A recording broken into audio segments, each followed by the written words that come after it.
करावी।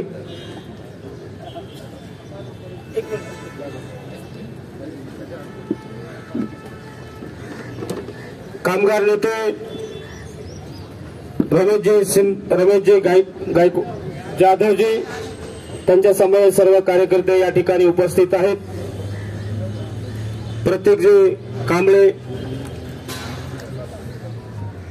या आंदोलनामध्ये सर्व पक्षाचे आपले नेते या ठिकाणी उपस्थित आहेत। बुद्धगया आंदोलन जे काही महाविहार आहे हे पंडित ब्राह्मणाच्या मंताच्या ताब्यातून मुक्त झालंच पाहिजे, यासाठी आपण आंदोलन करत आहोत। बौद्धावरती अन्याय, महाबोधी विहारावरती जे काही कब्जा केलेला आहे ते कब्जा ब्राह्मण मंताने केलेला आहे आणि ते सर्व बौद्धांच्या ताब्यात असणं गरजेचं आहे।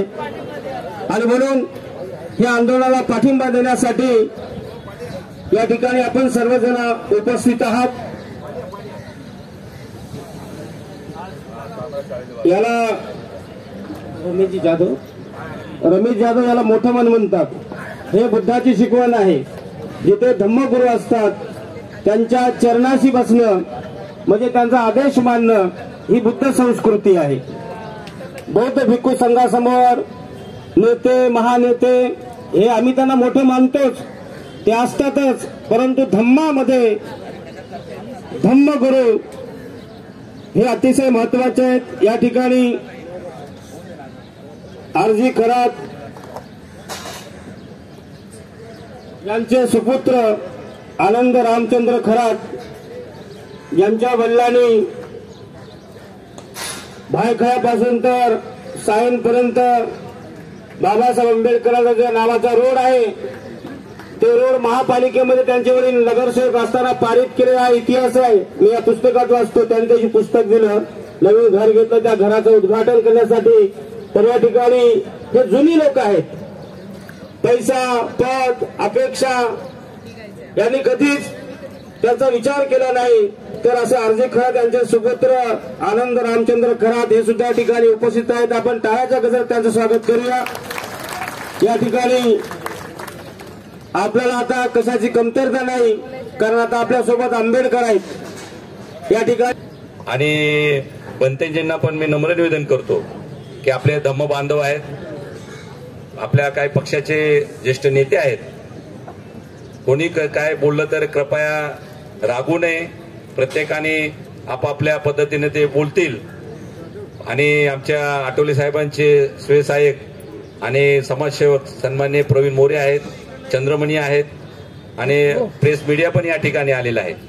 तर प्रत्येकाने 2-2 मिनिटांमध्ये बुद्धगयाच्या संदर्भामध्ये ज्या आपल्या बनतेवर जो अन्याय झालेला आहे त्याचा निषेध करावा आणि बिहार सरकारचा निषेध करावा।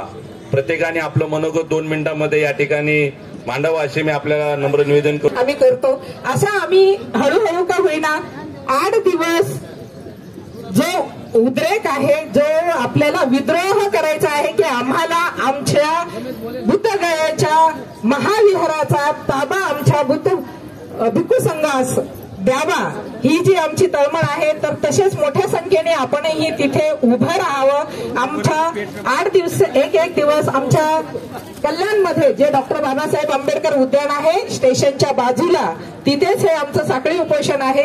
आपण यावं अशी विनंती करते। आणि महाबोधी बुद्ध विहार जे आहे, जर एखाद्या राम मंदिरात आमचा बौद्ध भिक्खू चालेल का? तायडे गुरुजी धम्मदान देत आहेत 1000 रुपये, साधुकार करावं, साधू साधू साधू। तर अशा जर आपल्याला खरंच आपली तळमळ, आपले आवाज जर पोचवायचा असेल तर एक सह्यांची मोहीम आम्ही कल्याणमध्ये घेतलेली आहे। सह्यांची मोहीम आहे। तसंच आपणही आज इथे एक रजिस्टर ठेवलं असतं शांतिरत्न बनतेजी, तर आपली एक युनिटी दिसली असती आणि आपल्या युनिटीतून आपल्याला पुढे जाता येईल। दिल्लीच्या जो बिहारचं सरकार आहे त्या बिहारच्या सरकारला आपल्याला सडेतोड उत्तर द्यायचं आहे। आज नाही तो फिर कधी नाही, हे एक लक्षात ठेवा। आज जर आपले भिक्खू तिथे उपोषणाला बसलेले आहेत, त्यांची परिस्थिती खरंच खूप गंभीर आहे. त्यांना दवाखान्यामध्ये ऍडमिट केलं आहे. जसं आपण आता जे बोललो आहोत 2-3 उपासक आहेत, तेही खूप अडचणीमध्ये आहे. त्यांना पाणी वर्ज्य आहे, आता त्यांना ग्लुकोज लावलेला आहे. आपण ह्या परिस्थितीमध्ये जर एखाद्या भिक्खूला काही झालं तर याचा जबाबदार कोण असणार आहे? जर एखादे भिक्खू ऑफ झाले तर याचे जबाबदार कोण आहे हे लक्षात ठेवा. आपल्याला एक संघ, एक युनिटी मध्ये यायचं आहे आणि आम्ही तुमच्या सोबत